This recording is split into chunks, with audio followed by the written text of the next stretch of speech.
Do you love magical girls? Would you become a magical girl who joins an evil organization to torment and mentally shatter your beloved paragons of justice in order to be closer to them and your rapidly evolving desire for sadism? Utena Hiragi would. Utena is your incredibly average magical girl superfan who is approached by Venalita, the cute mascot character who offers her the opportunity of her dreams to become a magical girl herself, whether she's ready to or not. Just one catch, she actually works for the bad guys now. Confused and reluctant about suddenly becoming a villain, Utena is immediately discovered by her idols, the Tres Magia, composed of magenta, azure, and sulfur, who are unwittingly about to instigate one of the most lewd, degenerate, and absolutely defiling chapters in magical girl history. And this is exactly the way Utena truly wants it. Though initially requiring some motivation to battle the Tres Magia via gentle threats of blackmail, once Utena uses her magic for the first time, she finds herself having stepped into a liminal space buried deep within.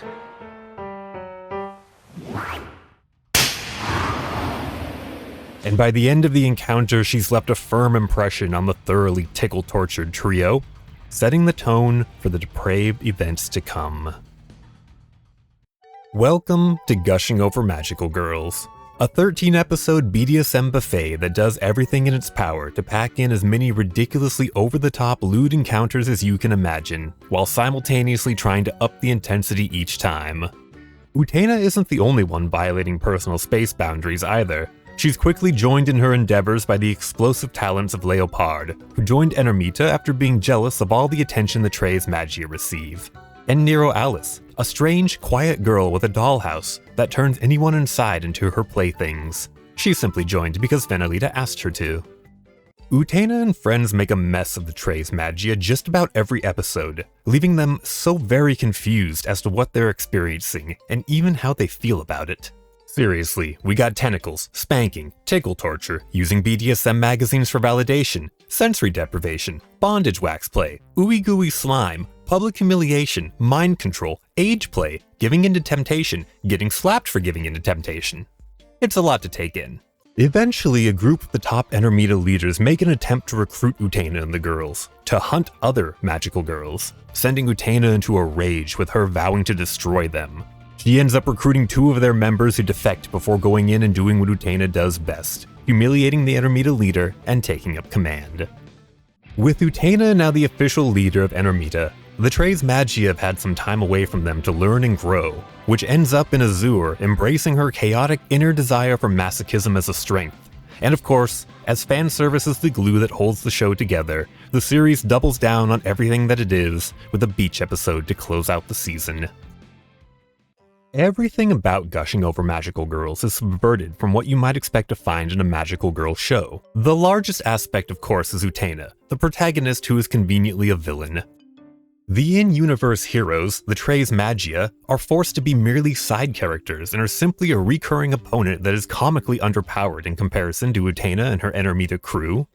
Utena has a method to her perverted madness, though. She exists as the Tres Magia's arch-nemesis and primary ravisher, not to eliminate them, but to ensure they will always have a reason to continue being magical girls, to be their reason to keep fighting. The self-gratification she receives through her actions is simply a motivational feedback loop.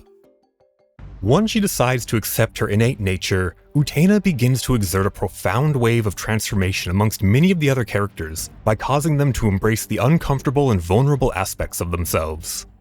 Azure slowly begins to understand and acknowledge the way Utena's play sessions make her feel, eventually becoming far more powerful and confident in herself.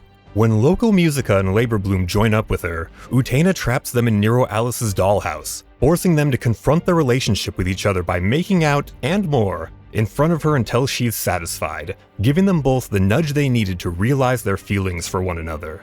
And after having been dubbed the group mom by her allies, when Magenta is briefly turned into a baby and cared for by Mommy Alice, she recognizes a strange desire to go to extreme lengths, sacrificing even her own bodily autonomy in the pursuit of giving others happiness. Battling evil and overcoming seemingly insurmountable challenges are swept aside in favor of enduring a humiliating experience that opens a character's eyes to a hidden side of themselves. And we can't talk about magical girl subversion without addressing a certain aspect of this series.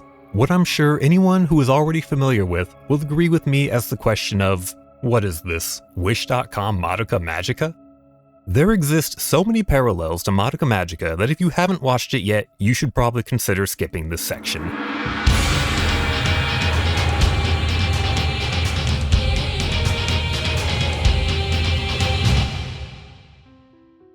From the first moments of the show, we see characters that seem superficially tied to characters from Madoka Magica, if nothing other than by aesthetics. Magenta and Madoka, Azure and Sayaka, Sulfur and Mami, Utena and Homura even. Later, you might be able to stretch a Kyoko, Loco Musica, and Labor Bloom Charlotte comparison. I'm not going to argue that one too hard though. The most obvious one, of course, is in Benelita and Kyubey, what seems to be an extremely on-the-nose reference. Simple aesthetic parallels aren't the end of it though. To parallel Utena and Madoka as the main character, early on after Utena's first encounter, her waking up scene is almost a direct mirror to Madoka waking up from her Valpurgis night dream. And this is also where the perversion of the parallels begin. For Madoka at the time, it was just a dream. For Utena, it was reality. The parallels in Gushing Over Magical Girls almost always have direct opposite outcomes. Like how Utena becomes a magical girl within the first episode instead of holding out until the very end. Unlike Kyubey, who requires consent through the compensation provided by a wish before turning someone into a magical girl, Benelita seemingly doesn't care about obtaining Utena's consent before converting her. And along with that, Kyubey repeatedly tries pressuring Madoka into becoming a magical girl with no success, while Benelita forces Utena to do magical girl activities through the threat of blackmail. Drawing on the Sayaka Azure parallel, Azure uses everything she's been through to become a stronger and more devout vanquisher of evil. Sayaka uses everything she's been through to become the problem. Utena uses her abilities to torment and cause despair toward other magical girls, but is expressly committed to ensuring their safety and continued existence. Madoka instead whisks them out of existence to prevent their despair. Whether these parallels are expressly intended or simply amusing coincidence, they provide another potential layer of depth to the show that might otherwise be overlooked. In the end, maybe the most surprising aspect of Gushing Over Magical Girls is that it's far from being just mindless ecchi entertainment. Underneath the skin-deep antics is a story of personal discovery and self-acceptance through embracing a taboo inner nature. Figuring out who you really are and finding your calling in life are things that no one can plan or predict. You simply have to experience as much of the world as you can and listen to what really reaches out and touches you, even when it's kind of slimy and won't let you go by asking nicely.